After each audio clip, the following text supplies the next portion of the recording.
गांधी ने इस आंदोलन को बहुत भयानक रूप दे दिया था।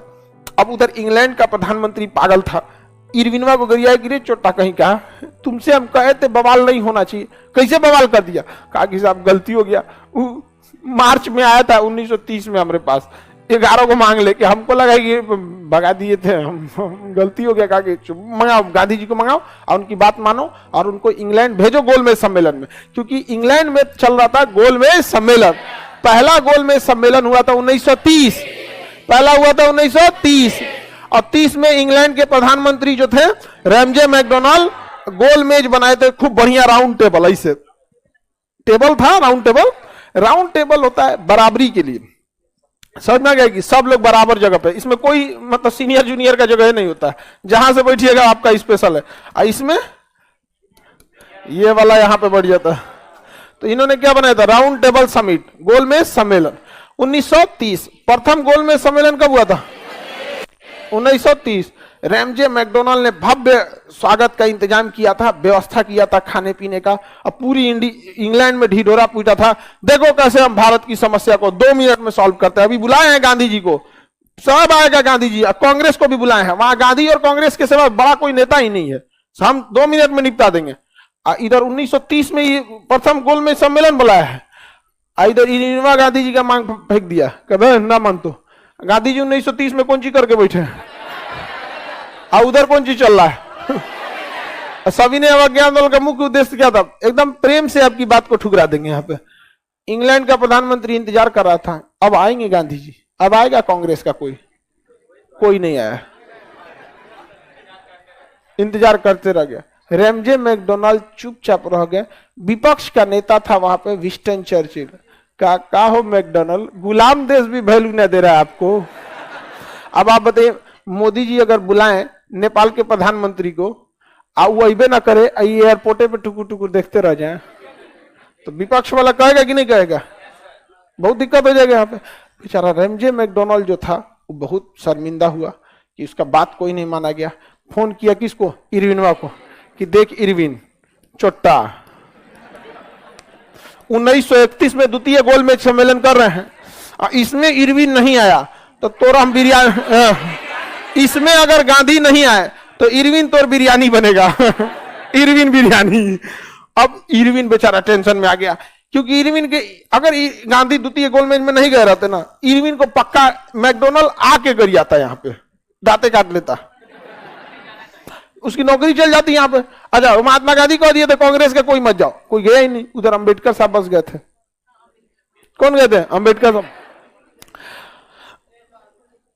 तेज बहादुर सब्रू भी थे, लेकिन बड़े नेता में कौन थे, अंबेडकर साहब, तो अकेले में क्या होगा।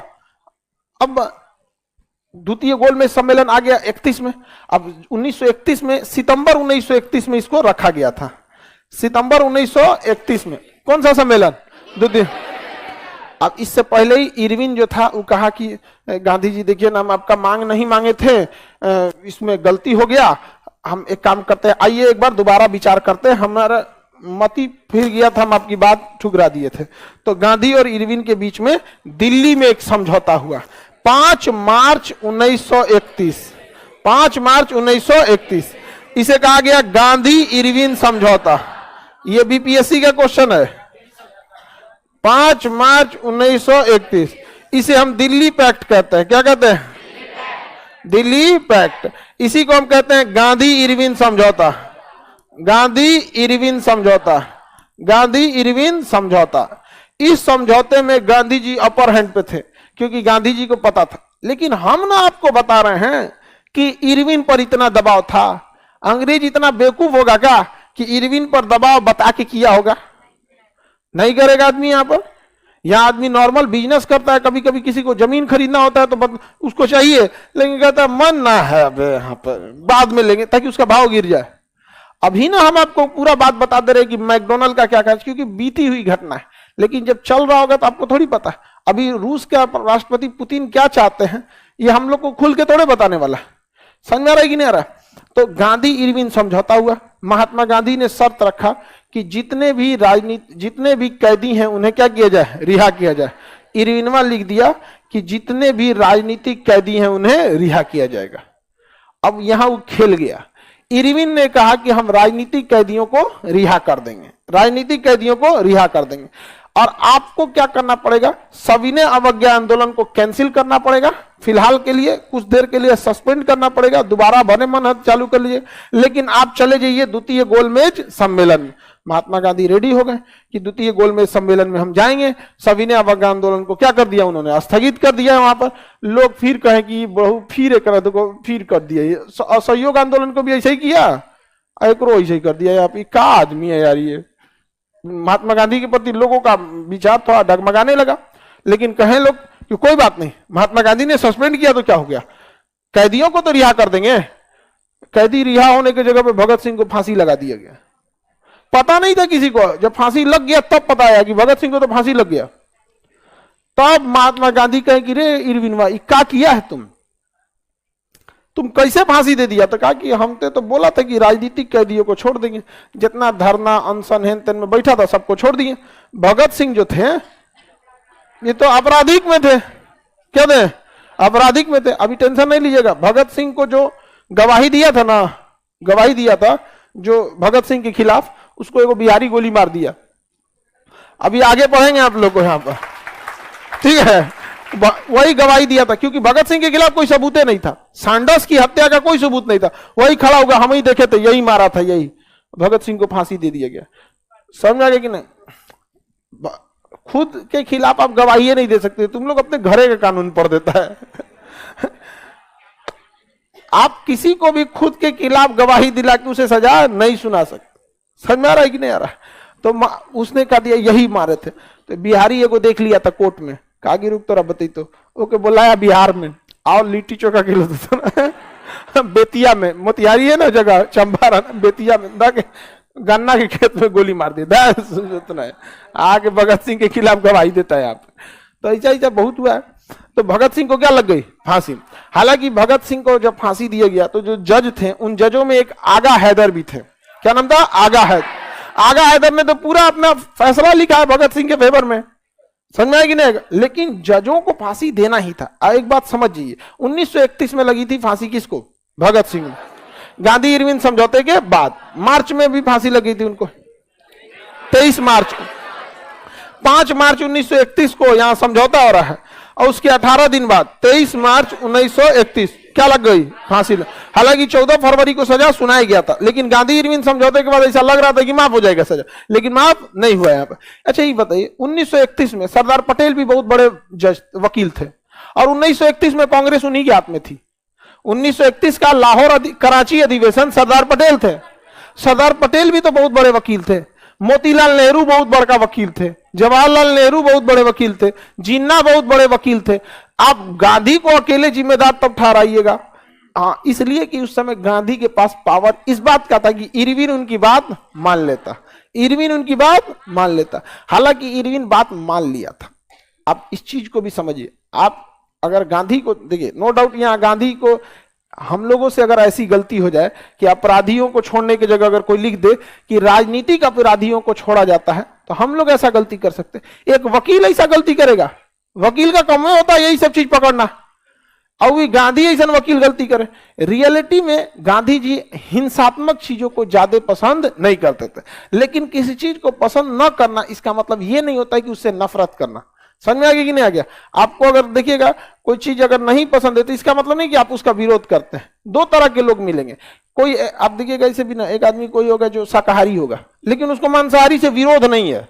आप उसके बगलों में खा लीजिएगा तो उसको कोई दिक्कत नहीं, कहेगा हम नहीं खाते। ऐसा होगा सब नहीं खाएगा, बगलिया में खा लेगा, 4 को सुनाएगा ये खा रहे हो, मर जाओगे, कैंसर हो जाएगा, फेफड़ा खराब होगा, लीवर खराब होगा, पाप पड़ेगा, कोई फूट जाएगा, पिछले जन्म में सियार पैदा हो गया, यही होगा। समझ में आ गया कि नहीं आएगा। इतना ज्ञान देगा जिसे लगेगा उम्र पे नहीं करेगा। 2 टाइप के लोग होते हैं यहाँ पे। तो वैसे महात्मा गांधी को हिंसा पसंद नहीं थी, लेकिन इनडायरेक्टली महात्मा गांधी भी चाहते थे कि हिंसा होती रहे ताकि अंग्रेज उनके पास आके आराम से बात करे। इसलिए महात्मा गांधी जी ने ऐसा नहीं था करो या मरो, हिंसात्मक नारा नहीं है ये, कौन हिंसा वाला, अहिंसा का है। लेकिन भगत सिंह को फांसी देना था अंग्रेजों को, तो फांसी उन्होंने दे दिया। क्योंकि अगर किसी हिंसात्मक चीज को, आप ही बताइए, आप जाके जापान पे कब्जा कर लीजिए या पाकिस्तान पे कब्जा कर लीजिए, आप जापान पे क्या बोलेंगे भाई, हम लोग का दोस्त है, आप जाके पाकिस्तान पे कब्जा कर लीजिए, ठीक है, समझिए। और वहां कोई आदमी एकदम खतरनाक काम करेगा, गोली उली मार देगा एकदम खतरनाक, जो भगत सिंह ने कैसे मारा, बम उड़ा दिए, असेंबली उड़ा दिया, संसद भवन और उड़ा दिया, क्या आप उसको सजा दीजिएगा या माफ कीजिएगा? क्योंकि अगर गुलाम बना के रखना है तो सजा बहुत भयानक देना पड़ता है। तो अंग्रेज फुल टू रेडी थे कि इनको तो हमको सजा देना ही। अभी आप टेंशन क्या ले रहे हैं? गांधी जी को मारने का प्लान था और गांधी जी लगभग मार दिए थे सब, महात्मा गांधी को लगभग मार चुका था सब महात्मा गांधी भाग गए यहाँ पे। तो महात्मा गांधी से पहले अंग्रेजों ने क्या सस्पेंड कराया? सविनय अवज्ञा आंदोलन, सब जगह हल्ला हो गया। महात्मा गांधी ने कह दिया मैंने कैदियों की रिहाई की भी बात कर दी है, सब लोग गांधी जी की खुश हो गए। यहाँ पे सरोजिनी नायडू इतनी खुश हो गई, इरविन से इतनी खुश हुई कि इरविन को कह दिया कि भारत में एक महात्मा नहीं है, दो महात्मा है। एक महात्मा गांधी को चंपारण सत्याग्रह के बाद गांधी जी को महात्मा की उपाधि मिली गई थी, तो उन्होंने इतना खुश हो गई कि ऐसा वायसराय होना चाहिए। उन्होंने क्या कहा? दो महात्मा। क्या कहा? दो। तो बताइए, हम लोग तो इतिहास पढ़ रहे हैं ना, जो वहां था उस आंदोलन में, जो उस समझौता में था, वो इरविन से इतना अच्छा से प्रभावित हो गया कि लगता है कि ये छोड़ देगा। क्या आपको लगता है कि अगर पता रहता कि इरविन भगत सिंह को फांसी देने वाला है तो सरोजिनी नायडू दो महात्मा कहती? नहीं कहती। इट मीन्स अंग्रेज के डबल फेस होते हैं, वो डबल फेस होते हैं। आप एक चीज लिख के रख लीजिएगा कि यूरोप वाले और अंग्रेज, अमेरिका कभी भी पाकिस्तान का साथ देंगे सब, कभी भी, चाहे वो कितना आतंकवाद फैलाते, क्योंकि उनको पता है कि उनका बाप जिंदा है भारत, उनको टक्कर देने वाला यही है। समझ में आ गया कि नहीं आ गया? क्योंकि उनकी जब उनका समय था तो उन्होंने राज किया था। समझ में आ गया कि नहीं आ गया? लेकिन अब पूरी दुनिया में डोमिनेट करेगा कौन? भारत। इसलिए डायरेक्ट तो भारत से लड़ नहीं सकते, तो किससे कहेंगे? पाकिस्तान से। तुम टॉर्चर करो, तुम टॉर्चर करते रहो। यहाँ पे इन लोग की दोहरी नीति होती है, एकदम इन लोगों से सोच समझ के रहना चाहिए। समझ में आया कि नहीं आ गया? खतरनाक आदमी। अच्छा, हम जब इस चीजों को समझाते हैं तो हमको कुछ जो राजदूत वगैरह होते हैं समझना, वो कहते हैं सर आप ऐसा बात बोलते हैं, हम लोगों को जवाब देना पड़ जाता है। तो कह दीजिएगा कि हम थोड़े बोले हैं, खान सर बोले हैं, जवाब कौन चीज देना? आपका हम रिश्तेदार हैं, हलदार। अरे भाई, आप म्याऊं म्याऊं करके जवाब देंगे? हमको पढ़ाना है, पूरे देश के लोगों का माइंडसेट हमको सेट करना है कि आप किसके प्रति हैं, किसके प्रति नहीं हैं। आप अपना काम कीजिए, हम सिखाने आए हैं कि आप अपने ऑफिस में बैठ के क्या कर रहे हैं। आप हमारे क्लासरूम में झांक लेते हैं, हम क्या पढ़ा रहे हैं।